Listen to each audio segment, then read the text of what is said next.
Hello and welcome once again to the video. Continuing my look at every Formula One Grand Prix in the 2024 Formula One season.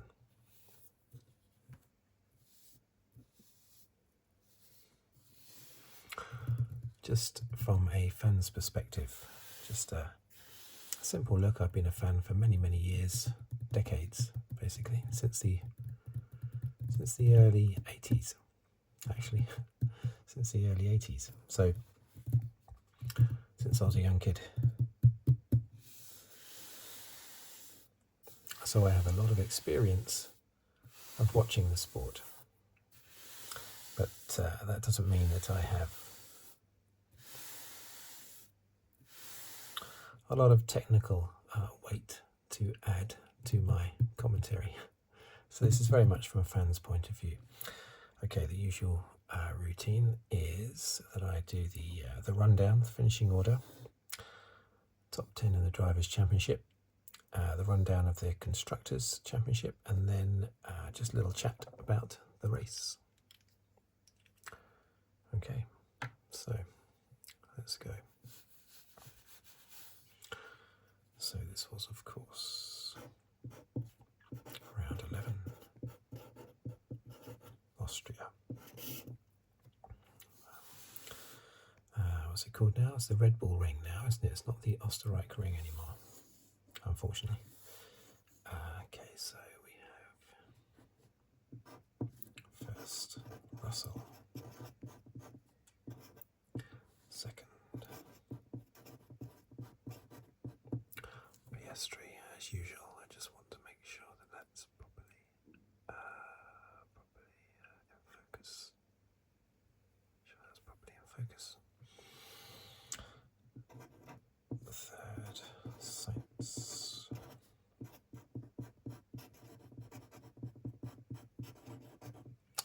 Fourth was Hamilton.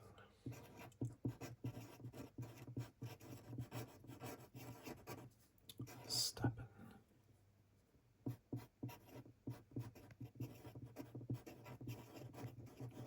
Hulkenberg. Perez.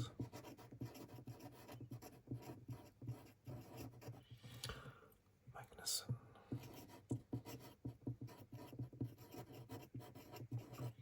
Ricciardo.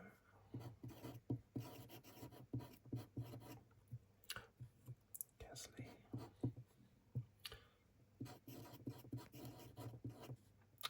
Leclerc. It's Ocon.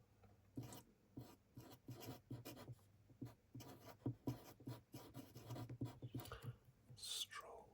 Tsunoda. And Albon.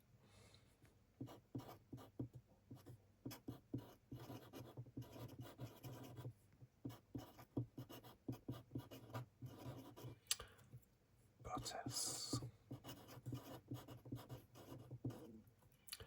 Zhou.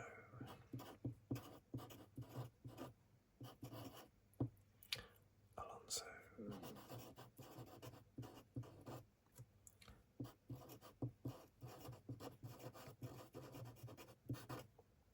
Sargeant.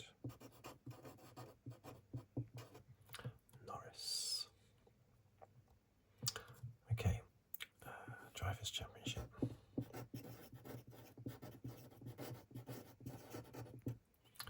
Verstappen to 37. Norris 156. Let's try and make sure that's still in focus.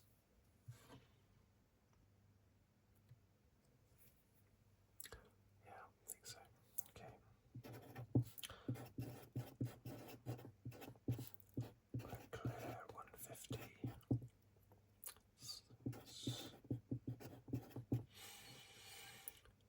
135. Piastri. No, sorry, Perez. Keep forgetting he's in the championship.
Sauber 0. Okay, so we all know what happened in that race. We all know the big thing that happened in that race. And we probably all know what my response will be to it as well. As we roll back the clock to 2021, the last time Max Verstappen was heavily challenged each race. And so therefore also the last time that we saw a particularly aggressive Max Verstappen. Okay, he did get the fastest lap at the end, which was again galling because it was Norris that had the fastest lap before Verstappen. Verstappen pushed him onto the grass. Obviously, some people listening to me in this video will not agree with my critique of Max Verstappen, and that's fair enough. That's what makes the sport interesting. That's what makes it very interesting when things like this happen. It'd be a bit boring if everyone agreed with everybody else, wouldn't it? Certainly made the 2021 season very exciting. So it's difficult to talk about anything else other than the ding-dong battle and accident between Norris and Verstappen, which I remember happened at the very same corner, turn 3, very same corner where Hamilton and Rosberg came together in 2016. I think that was on the last lap as well, wasn't it? If it wasn't the last lap, it was the penultimate lap. It was either the penultimate or the last lap. Somehow Rosberg found himself ahead of Hamilton, and Hamilton wanted to get past basically, and they nearly took each other out. They both damaged their cars, and Rosberg limped across the line in 4th, I think, or something, and Hamilton won the race.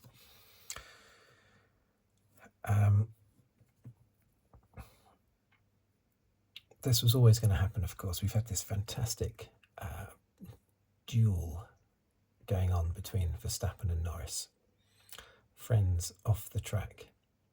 And there has been little niggles. Was it in the last race in Spain, or was it the race before that, where Verstappen afterwards claimed that he had been pushed onto the grass a bit by Norris at the start, and then Norris shrugged it off and said, "No, I didn't. You had plenty of room." And it was all a bit jokey. I remember that Norris did indeed give him enough room. It was close, but he gave him enough room. But it's interesting how Max thought that he was pushed off there when he did have a car's width. Whereas here, Max did not give Norris a car's width at all. And that's why the accident happened.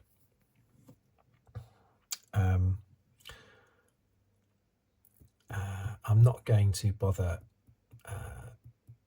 talking about who started on what tyre and all that sort of stuff, because I just want to talk about Norris and Verstappen, really.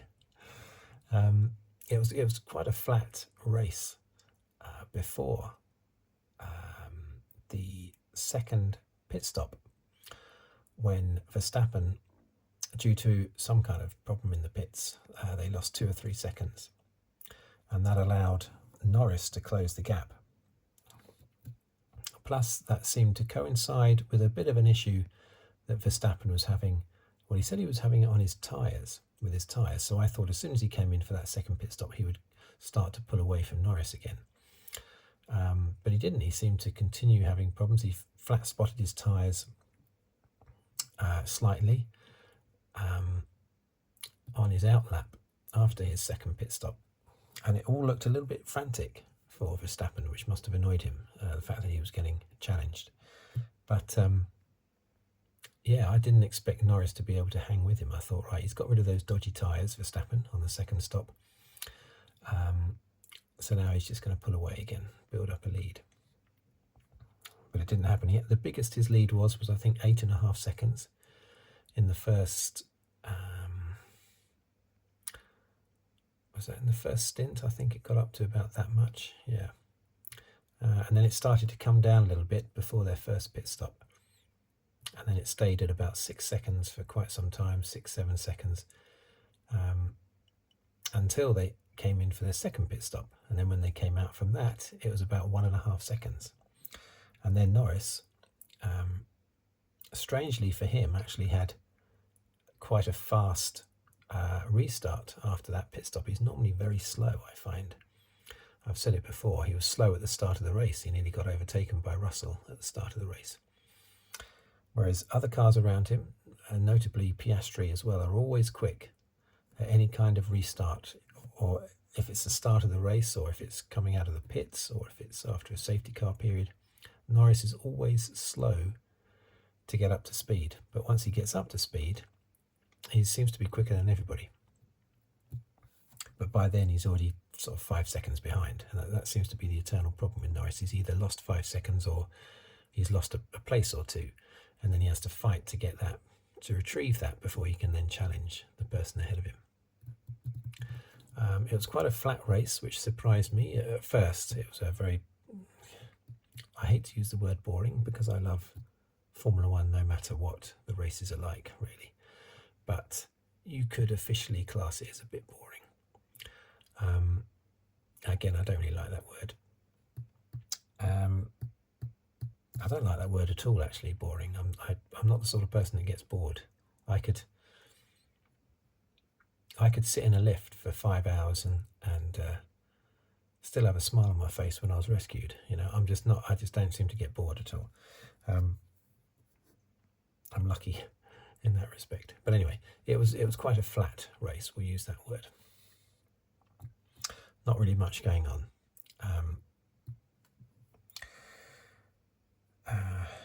I sort of can't be bothered to talk about the ones at the bottom. I just want to talk about the ones at the top. But I will say that Gasly and Ocon, they had a bit of a ding-dong battle, won by Gasly in the end. Alonso, what's going on with him? He's having a terrible year. Look, he was even 5 places behind Stroll, for goodness sake. I mean, that is bad. Ricciardo had a better race, 9th place, beating Tsunoda. I'm not sure, Tsunoda must have had a problem to be down in 14th because he's driving so well at the moment that I wasn't aware of what problem he had. The Haas's, look at that, Hulkenberg and Magnussen, fantastic. Hulkenberg's always quick in qualifying, but this time he was able to translate it into a really good race performance, which has given them now 19 points in the championship. And there's a definite, in the last race I drew the line there as well, there's a definite top 5 and a top 4 and a bottom 6. It was top 5 and bottom 5, but you have to say Aston Martin are simply the best of the rest. They are in Division 2 now, or if you want to be a bit more modern, Division 1, with that division as the Premiership. But I still tend to call it Division 1 and Division 2. Yeah, so fantastic performance by the Haas's there. Perez, pretty much invisible again. I wonder what his reason was this time, I'm not sure, but he's not doing his career any favours by staying where he is. But of course he's just been signed up for another 2 years, and that's a massive insult, as I've said before, because in Team Max, Max's opinion as to who he would want as a teammate would certainly be listened to. He wouldn't make the instruction at all. Not at all. It's true if when Max says, oh, I don't have any say in it, yes, he wouldn't. But they would also very much so take into account who they think or who they know Max would want as a teammate. And Max is always going to want a quiet driver that he can thrash, who just hides in the background somewhere. However, he would also want someone that could be his rear gunner. And Perez has fallen well short of being a rear gunner. Ever since signing his 2-year deal, he's been nowhere, basically. Come on, Perez. I like Perez and I respect him as a feisty, fiery driver, but he's lost all of that fire since going there. Just as Barrichello did at Ferrari, just as Eddie Irvine did at Ferrari. He's had his mojo sucked away from him because Max is so powerful. He's such a good driver, Max. He's just taken over the team. The team just do everything he wants because he's so good. He's earned the right to call the team Max. So I will give Verstappen a lot of praise for his talent. Unbelievable, incredible driving. He's still winning, apart from today. He's still winning, even though he doesn't have an outright fastest car. Who knows which car is fastest? I think they're close enough now that it simply comes down to the driver. And they're very close, Verstappen and Norris, but Verstappen is still managing to just pinch those wins. And he would have probably pinched this race win as well. Norris might have got past him. Verstappen may well have just got straight back past him again, like he did earlier in the race, and like he did in the sprint race. As you know, I'm not a big fan of the sprint races, so I tend to ignore them a little bit. But it was entertaining watching once again the scrap between Verstappen and Norris. But I still would, as I always say, I'm sorry for repeating myself, but I would rather they scrapped the sprint race and instead just added 10 laps onto the actual race. I'd rather they did that. Make the main race longer if the drivers can cope. Make that longer rather than have a silly sprint that, or if you are going to have a sprint, then at least make the points attractive. 8, 7, 6, 1 point between the win and second place. That's ridiculous. It should be 15 points for a win and say 10 for second, 7, 6, 5, 4, 3, 2, 1. I think that's 10 places, isn't it? And for the main Grand Prix, as I've said before, it should be 30 for a win, 15 for second, so double the points, then 12, 10, 8, all the way down like that, But it should be, the top three should be 30, 15, 10, actually. I think 30, 15, 10 should be the top three. And in the sprint, it should be, I think, 15, 10, 7. It's just my opinion, of course, but I do believe my opinion is correct on this. It's not correct on lots of other things, but on the points, I think it is correct. Piastri, poor Piastri, should have won this race. He was third on the grid, and then he had a time removed due to track limits, which meant that he was 4 places further back in 7th. The unfortunate thing about that is they appealed. The appeal was turned down, but then I didn't hear a full report on this. I sort of heard it with one ear, only once, that another car had done exactly the same thing that Piastri did and was not penalised. But unfortunately, they only found that out after they had appealed, and it was too late to do anything about it. That's what I heard. Without that, Piastri would no doubt have won the race, as he was only 2 seconds behind Russell. But well done, Russell, beating Hamilton today, who's having a terrible time of it. I really did think that Hamilton was going to be on fire this year, because he knows where he's going next year. He knows he's going to a new exciting place, and I thought he would be really relaxed in his final year at Mercedes. Instead, I don't know what's going on with him, and I don't think he knows either. Sainz has gone off the boil recently as well, but he's back with a bang. We don't know what Leclerc would have done, because he missed he missed doing his final qualifying run, didn't he, in Q2, I think, and that's knocked him down the grid, and he had a terrible race. Sainz, did he have a good race? I mean, it would have been 5th without the accident, wouldn't it? Two things about Norris. Why is Norris always ill? And I've said this before, I was saying this last year. He is ill so much of the time, but not in any proper bedridden way. He just seems to get flus and colds and little niggly little sniffles. And he always drives his best. Certainly last year, I mean this year he's driving his best every race. But certainly in the past, he's always driven his best when he's been ill. And I can relate to that. If you're ill, say at work, or doing anything, you tend to overcompensate and do something harder, work harder, because you feel you're making up for the fact that you're ill and you actually put in a better job. I often find that. Plus, it also gives you an excuse. So if you are a little bit slack in your work, you know you're going to have an excuse because you're feeling ill. So therefore, because you know you've got an excuse, you relax and you do the complete opposite, and you do really well in whatever it is you're doing, whether you're at work or you're at home or whatever. And that certainly is the case for me, and I think that's the case with Norris. He drives fantastically well when he's ill. So it's quite good that he's ill virtually every single race. And the second thing about Norris, he always has problems with track limits. It was the same last year. It was the same the year before. He's always one of those 3 or 4 that get to the old black and yellow first. Black and yellow waved flag. And he would have had a 5-second penalty here as well, of course. So Max would no doubt have won this race had he not taken Norris and himself out. I'm sure Verstappen would have won the race. Hopefully he will learn from that. He won't, of course. He's Ayrton Senna, basically. Senna, another great driver, of course, 3-time world champion, fantastic driver. But one that other drivers were always wary of, because they knew that he would just punt them off the track if they tried to overtake him. You know, ask Alessandro Nannini, for instance.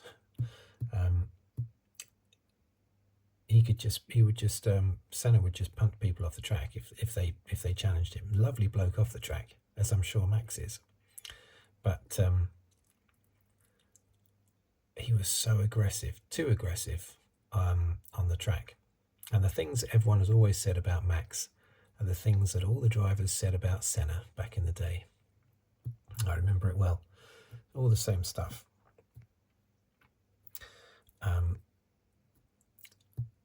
One of the other hilarious things that was said today was by, of course, Christian Horner, who is,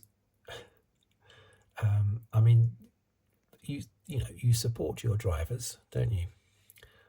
Why not? But I get the impression that Horner, if he saw Max come running out of a bank with a big sack over his shoulder with a load of gold bullion in it and alarms going off everywhere, he would find some way of spinning that to the cameras on how Max was totally innocent there, and the bank employees shouldn't have given him the money, it's their fault. He actually said after this race, he said, referring to Norris, he said on the radio, he didn't behave correctly there, Max. He didn't behave correctly there, Max. And something about Max not having done anything wrong. When you look at the replay, it is clear, as Andrea Stella, the McLaren team principal, said, it's clear to everybody on the planet, I think he said, apart from a few people at Red Bull. It's clear to everybody else on the planet that there was no car width there. Max moved in, because he moved in on Norris and pushed Norris off the track, and that's why Norris lost control and spun and hit Max. And when Max was told he had a penalty, again, a throwback to 2021, Max's response was, oh, yeah, of course. Of course I've got a penalty. Yeah, everyone's against me. The FIA are out to get me. Of course I've got a penalty. As if anyone could accuse Max Mosley of being out to get Red Bull, you know. Out to get Red Bull the championship, yes, but not out to get Red Bull. So it was amusing, if also a little bit annoying, when Max used to constantly say, yeah, of course, yeah, of course I've been given a penalty, yeah. Back in 2021, or if someone else didn't get a penalty, he would be, yeah, of course they didn't get a penalty. So it's a conspiracy against me, you know. Total nonsense. And he's saying the same thing again now. It's 3 years later, and it is like, it's deja vu. It's 2021, we've got Max talking about how he's being bullied by the FIA, and of course I've been given a penalty, blah, blah. And Horner saying absolutely Max didn't do anything wrong. Everything he did was absolutely spot on, correct. Nothing incorrect there. He's great. Yeah, geez, Horner, just be quiet. Yeah, your driver was wrong there. Your driver got a penalty, although it didn't cost him at all. Your driver was totally in the wrong. Max was totally, not just with that crash, but also the weaving in the braking area that Max has been guilty of before. He's totally in the wrong. Now, I don't expect Horner to come out and say, oh, my driver was completely in the wrong. So what he should do is just be quiet. Just be quiet. You know, I know he's going to get interviewed, but you can all, these people are professionals. They can easily dodge questions, and you know, they're like politicians. They can easily dodge a question. So instead, he comes out and talks about how innocent Max is all the time with everything. If Max does something aggressive, Horner will say, oh, it's just good hard racing. It's what we're here for. If someone does something aggressive to Max, then Horner says this is terrible. It's, you know, this is not what we're here for. Aggressive racing is not what we're here for. So he just changes tack depending on whether it's Max doing it or Max receiving it. And I wish Horner would just be quiet. Just stay quiet. You know, shh, stay quiet, Horner. Just be quiet. You don't have to come out and fluff your driver's ego, you know. Fluff your driver's ego. Puff your driver's ego. Fluff. We'll stick with fluff. Just let Max look after himself. He's not scared of defending himself. But you don't have to chip in, Horner. So that was a terrible result because it increased the lead in the championship again. It would have actually been better for Norris to come second to Verstappen. With his fastest lap, he would have only lost 6 points. Instead, he lost 11 points in this race. But let's hope that Norris now takes the gloves off himself. Verstappen is the sort of driver, the sort of person who expects to get everything and doesn't, and just will not accept that somebody else is faster or somebody else can overtake him or anything like that. He thinks he's the king of the track and no one's allowed to touch him. Now, he can think he's king of the track, that's fine, and he is, basically. At the moment, he definitely is. But, you know, no one can deny his dominance. He is king of the track. But that doesn't mean no one's allowed to challenge you, Max. Okay? Be a man. Let someone challenge you, okay? Don't throw your toys out the pram and push them off the track and then blame them. Oh dear. It's very, very annoying. And now we've got Silverstone coming up. I wonder what reception Max is going to get there. It's not going to be a nice one. But you see, Senna never got booed at Silverstone, despite his ding-dong battles with Mansell. I don't recall Senna actually getting booed. There's a lot of respect for Senna, but I think Max is losing a lot of respect, even from Norris, because Norris has said, if he apologises to me, or if he doesn't apologise and say that he's in the wrong, if he doesn't admit that he's in the wrong, that was the main thing. If he doesn't admit that he's in the wrong, then I would have lost some respect for Max. Some respect means all respect, basically. Well, there's no way Max is ever going to say he's wrong, because Max genuinely believes he's right about everything. It wouldn't matter what he did. He could T-bone someone off the circuit. He would still think somehow that he was correct. And that's not Max lying. Okay, Horner lies when he says that Max is absolutely right about everything, just like he lied when he said that about Michael Massey. Sorry, I was thinking Max Mosley. Michael Massey. But Max is not lying, I don't think. I think he genuinely thinks that he's always right with anything that happens on the track. As Andrea Stella said, everyone has huge respect for what Max Verstappen and Red Bull have achieved. Huge respect. So don't ruin it by being sore losers, basically. That you'll break every rule in the book to try and stay ahead on the track. If you are beaten in a race, be gracious about it, you know. But anyway, I'm being quite critical, aren't I? But I'm trying to mix it up with,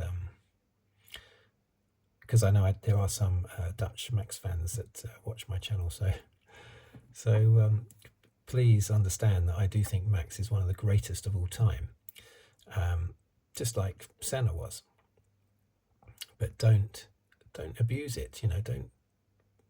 Don't risk losing that respect, which Max could well do. A lot of respect went away in 2021 because of Abu Dhabi. Even though, yes, Max had more bad luck throughout the year in 2021, I accept that. But still, that last race, it wasn't so much that Max lost respect so much. It was more, I think, the team, Horner, and, of course, Michael Massey. Not so much Max, because he didn't really do anything wrong in that race, apart from driving alongside Hamilton at the restart. Anyway, just get on with being one of the best F1 drivers the world has ever seen, which is what you are, Max. Okay, you're fantastic. Just don't be a sore loser, basically. Don't push people off the track. Anyway, I've gone on a long time. I've just talked about that, really, haven't I, the whole time? Nothing else. The championship, not a lot has changed. Norris has been caught up. Leclerc has been caught up by the others behind a little bit. And McLaren could they have got past Ferrari? Well, yeah, they lost all those points from Norris, but of course him losing points gained points for Piastri. So I don't think that they would have, mind you, Ferrari gained points as well, didn't they? Sainz coming up to third, so they would have been very close to Ferrari anyway, had that not happened. It's going to be so interesting to see what happens in the next race and all the races afterwards. But I think the championship's probably gone. He's about 80 points behind now, so 75 or something, is it? I don't know. So I think the championship's gone.